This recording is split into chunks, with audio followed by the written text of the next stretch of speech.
Bonjour à tous, on se retrouve comme chaque semaine pour la revue de presse numérique et c'est parti tout de suite pour les faits marquants de cette semaine. Après le livre bleu Outre-mer, la ministre des Outre-mer Annick Girardin a présenté la trajectoire Outre-mer 5.0, une nouvelle feuille de route gouvernementale pour développer de manière durable les Outre-mer. La trajectoire Outre-mer traduit ainsi une nouvelle manière d'imaginer et de construire les Outre-mer de demain, a déclaré Annick Girardin le 8 avril depuis la Tour Eiffel à Paris. Cette trajectoire Outre-mer 5.0 se décline en 5 objectifs avec des territoires ultramarins avec zéro carbone, zéro déchet, zéro polluant agricole, zéro vulnérabilité et zéro exclusion. La ministre des Outre-mer a aussi sollicité les collectivités, les entreprises, les associations et autres initiatives pour répondre à cet objectif.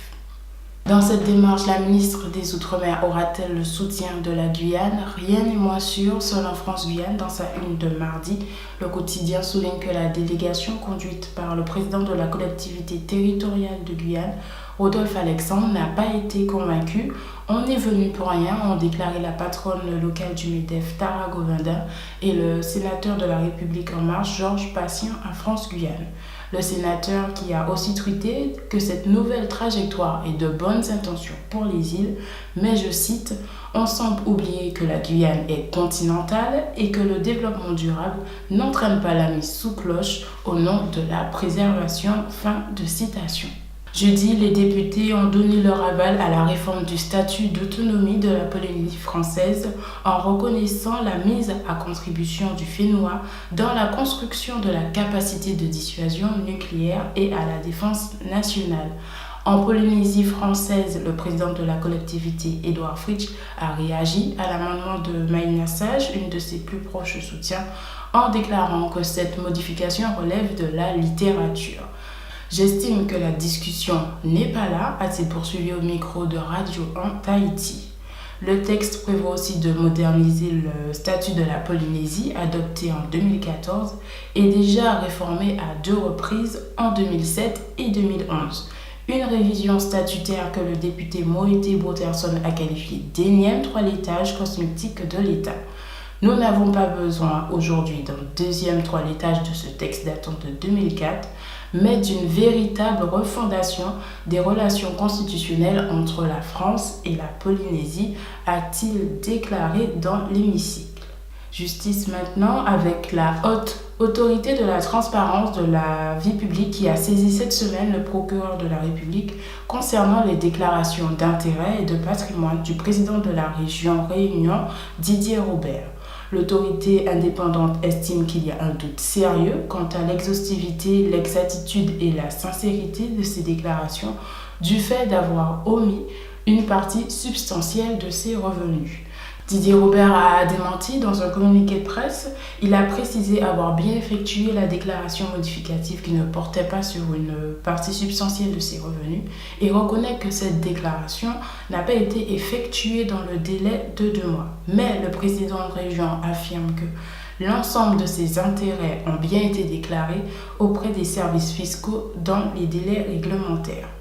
Pour le quotidien de la Réunion, cette nouvelle décision tombe au plus mauvais moment pour Didier Robert. Une enquête préliminaire vient d'être lancée sur des soupçons de détournement de fonds publics au sein de la SPL des musées régionaux dont Didier Robert est le président. En Nouvelle-Calédonie, la Société de participation minière du Sud-Calédonien, qui porte la participation des 3 provinces aux capitales de Vallée Nouvelle-Calédonie, a négocié un accord historique avec l'industriel.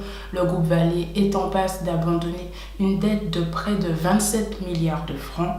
Cette semaine, les Nouvelles-Calédoniennes sont revenues sur les raisons de cet accord. Selon le journal, le lancement du programme Lucie et l'ambition d'investir le marché de batteries de nouvelle génération semblent figurer parmi les raisons de cette remise à plat de cette dette et du pacte entre les différents actionnaires. Le ministre de l'Intérieur, Christophe Castaner, qui doit arriver ce dimanche à Mayotte, est très attendu dans le département. Une visite à fort enjeu, selon France Mayotte Matin. Le quotidien note qu'il ne s'agira pas d'une visite saut de puce, mais bien d'une prise de marque avec le 101e département. Annoncé à la dernière minute, le journal France Mayotte Matin annonce que la visite du premier flic de France pourrait être dénouée d'annonces.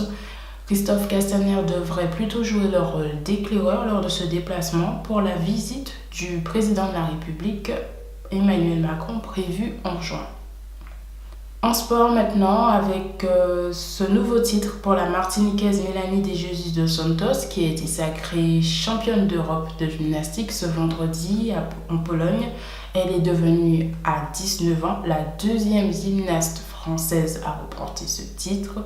Ça représente tout le travail que j'ai pu faire à l'entraînement malgré mon problème au doigt.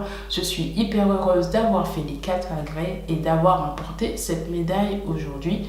Je suis hyper contente d'entrer dans l'histoire de la gymnastique française, a déclaré la jeune Martiniquaise à la presse. Et puis une autre nouvelle qui fera certainement plaisir aux Martiniquais, la Miss France 2019, Faïma Malama Chavez, effectuera son voyage d'intégration en Martinique à partir de ce samedi et jusqu'au 19 avril prochain, indique le site People Buckeye.